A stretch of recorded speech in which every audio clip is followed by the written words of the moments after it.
Hello, today I am telling you about the terrible event that happened to me.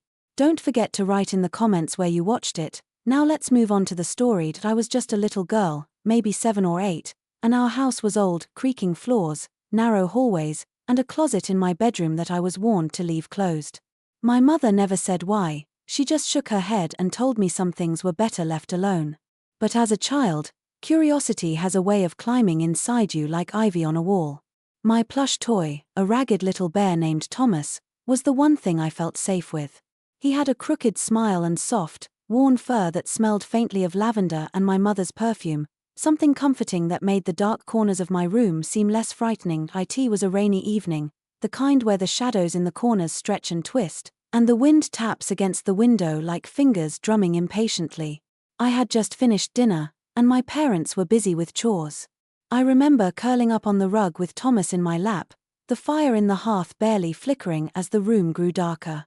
That's when I heard it, a soft, almost whispering rustle coming from the closet.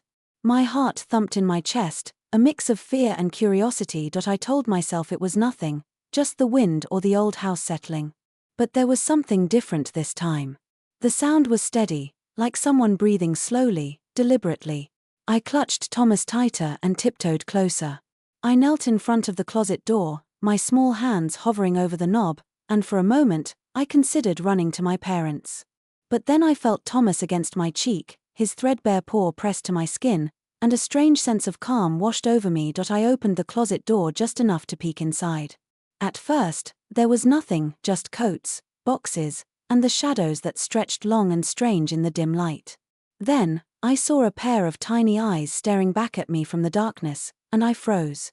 Thomas was still in my hands, but somehow, I felt him pull, not physically, but in a way that made me lean forward. The eyes blinked slowly, and I realized it was my own reflection, or maybe a trick of the shadows, but it felt alive, like the closet itself was breathing, waiting for me to notice it. I don't know how long I stayed there, kneeling, staring into that dark space. It felt like hours, though it was probably only a few minutes. And then I felt it, Thomas slipping slightly from my grasp. Not falling, exactly, but shifting as if he wanted me to see something deeper in the closet. I reached in, just a little, and my fingers brushed something soft, familiar, but not Thomas. It was another plush toy, one I didn't remember owning. Its fur was grey, with tiny stitches that looked almost like a smile, and somehow it radiated the same comforting warmth as Thomas. I felt a sudden connection, an understanding that this wasn't dangerous. My small hands held the new toy alongside Thomas, and I could swear I heard a sigh, gentle and content, from the shadows. The room didn't feel as cold anymore. I sat down on the floor and hugged them both, feeling a sense of companionship that was deeper than anything I had known.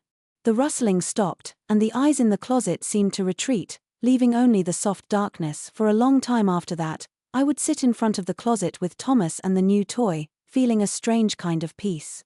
It wasn't fear that defined those moments, it was connection, the understanding that even in the shadows, something gentle could exist.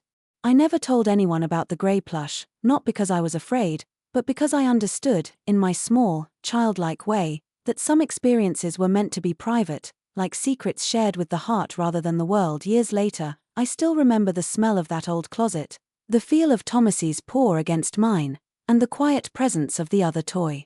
The memory isn't frightening anymore, it's comforting, in a strange, inexplicable way. It reminds me that sometimes the things we are warned away from are not dangerous, but waiting for us to notice, to connect, and to understand. Even now, when I walk past a closet or see a toy left behind, I feel a little shiver, yes, but also a tiny smile. That night taught me something important. Fear can coexist with warmth, shadows with light, and the unknown can sometimes become a lifelong friend. It's a lesson I carry quietly, tucked away like a plush toy in a closet, always reminding me that even the scariest places can hold unexpected comfort. The memory of that evening never fully fades. I like to think Thomas and the other toy, wherever they are now, still sit together, keeping each other company in that hidden space, just as they once kept me company when I was small, trembling but safe, discovering a strange, gentle magic in the darkness.